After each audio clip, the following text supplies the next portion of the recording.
Hello, today I'm going to show you how to make two pendants. They look very different, but their method of setting is the same. I want to use these two stones, the amethyst and the carnelian, but I'm checking them for their best features and for flaws. If I find a little flaw, I know that that must go towards the back. Let's begin by cutting three lengths, 1 mm copper wire, 30 centimeters long. We make a bundle of the three wires wrapped in three different sections. So one bundle of the three wires, and first we're going to do a wrap in the middle. There are going to be three wraps spaced out 1 centimeter apart. A trick I use here is to start wrapping the middle of the wire, the middle wrap, with the middle of the 0.4 mm wire. Then when I've finished the middle wrap, I wind down the middle wire only towards, with the 0.4 mm wire, towards the next wrap, which is 1 centimeter away on either side. So instead of cutting the 0.4 mm wire and making a sharp little snag, I just wind it down the middle wire to the next wrap, and I do it on either side of that middle. The tumbled stones, the carnelian and the amethyst, I bought in Cape Town on a lovely road trip to buy stones. I just love those times when we go to choose stones, and it is such fun for me. It's like a treasure hunt. A trip to Cape Town for us is a nice outing because we live about a 4 hour drive up the coast from Cape Town. So it's always a nice trip to the city, but then I love coming back to the countryside. That is my happy place. Back to the pendants. Once you have wrapped the three wraps, now you're going to bend it up in a V shape where the middle wrap is. This is the point where the lowest point of your stone is going to rest. And now split those gaps that are on either side of the middle wrap. Split them apart, and they are going to be the arms which hold the stone in at the bottom of the stone. Just bend those gaps apart, one in the middle and two out on either side, almost in a diamond shape. Fit the point of your amethyst stone into the V that you have just bent up, and begin by shaping the wires around the stone. Bend those arms out and around. They fit on either side of the stone. It's just a matter of squeezing them in the right place. If the stone is not held securely, just pull those wires apart a little bit wider, a bigger diamond shape, and pull the wires across to hold that stone securely. So now the bottom of the stone is secured, and you need to bend your top tails inwards across the top of the stone in a pretty curve to keep that top from tumbling out of the setting. Remember, we don't use any glue to hold our stones in. This is held purely with the correct placement of the wires. Fast forward over all the fiddling and adjusting. You can see what I'm doing here. I'm just aligning all the wires, squeezing in where I need to, and fitting the stone in.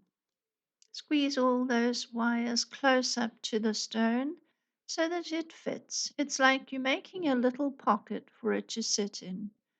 And then you have the 0.4 mm wire still left over on the side from the wraps.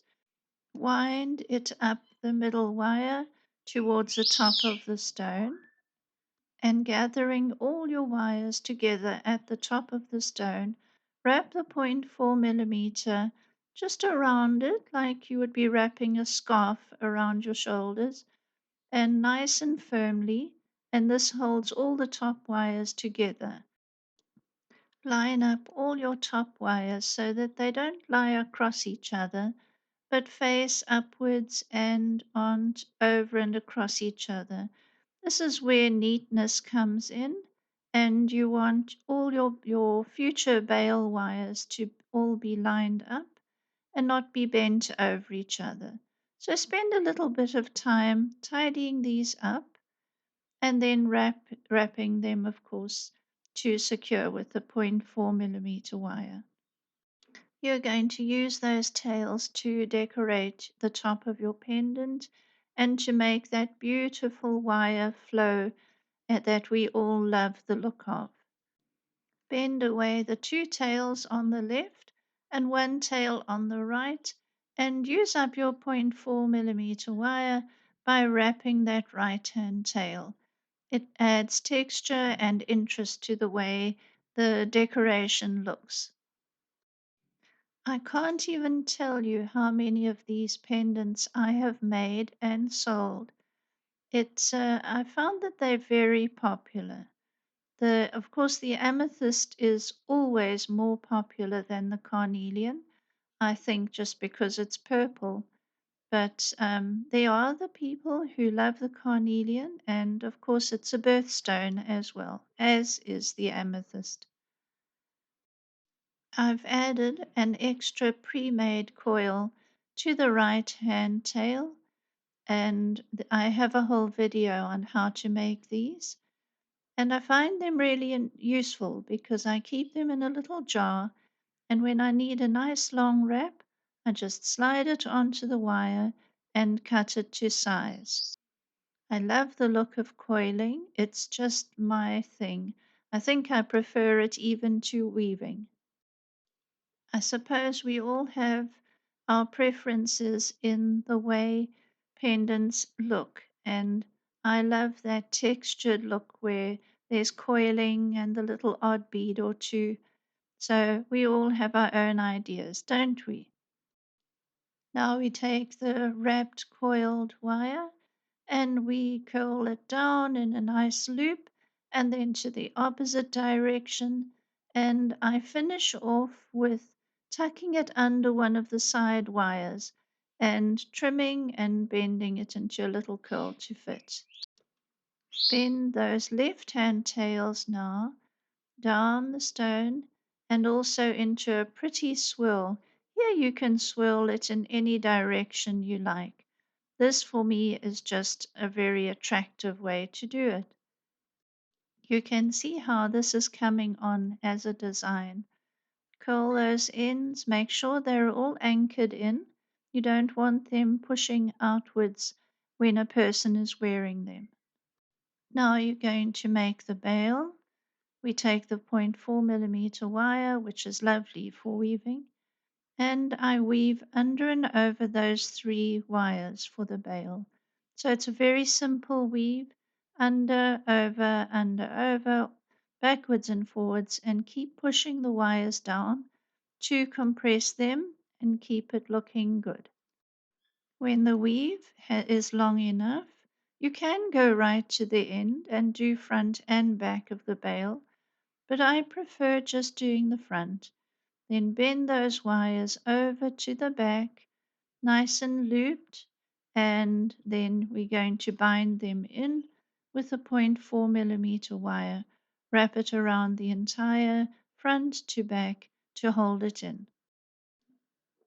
Now from here, we're going to go on to prettying up the back of the pendant as well as the front with all those little tail wires. Trim them if you don't want too much wire, or just bend them. Do anything you like to make it look pretty. I like to pretty up the back of a pendant as well as the front because I always think when a person is wearing it, that pendant will turn every now and then, and you want the back to be pretty as well. I have sold so many amethyst pendants, and I do enjoy the interaction with the customer It is such fun. Now, you're just going to finish this off by adjusting and squeezing and make sure all the wires are nice and firm and they hold that stone well. But we're not finished yet. I'm going to show you the differences of how I made the carnelian pendant using the same method, but the carnelian is a little bit different. So here we go. The carnelian pendant, well, the stone, was a lot wider and rounder than the amethyst. So I had to make those V's on the side, the arms which fit around the stone, longer than I used for the amethyst. Once I had fitted the wire around the carnelian, the same as with the amethyst, then I brought it all up to the top and gathered in the wires, and I decided to weave a pretty bale and putting little copper beads in the middle of the bale makes such a pretty feature. The bale wires I used two on each side and a simple little under over weaving, but I did a double turn on each side. I wrapped twice across, put a bead on, and wrapped twice on the other side, just to build up the wires a little bit and make it a bit more substantial. Once the veil had been woven up to the length I wanted, then I have taken a knitting needle and I bend the wires over that, all the tails to the back, and I bring one of the tails around the front and completely wrap the veil to the body of the pendant. Here we are once again. You're going to use those wires to make a lovely decorative feature on the pendant. So this is up to you. You can follow along with what I have done, but the wires are now going to wrap around in loops and curls, and you can do some wire wrapping or even weave a few of them to make a really beautiful feature on the front of the stone. Always keep in mind that the setting is to show off the stone. I personally don't like too much wire work on a stone because I find the stone loses its beauty and the wire takes over. There's some very lovely swirly pattern in this carnelian, which I have tried not to cover up because that is really a very beautiful part of it. Make sure that you have tightened up any of the wires. If anything looks a little bit loose, bend a little light kink in the wire and you will find it'll tighten up the setting. It can be decorative or just out of the way, but this is the way to tighten up all of the wires so that the stone doesn't fall out. There has been no glue used in this setting, so it has to hold it all together. And I think it looks really beautiful. I would love to hear from all of you on how your pendants have turned out. Thank you so much for watching. Please subscribe to be notified of our next video coming out soon. Bye bye.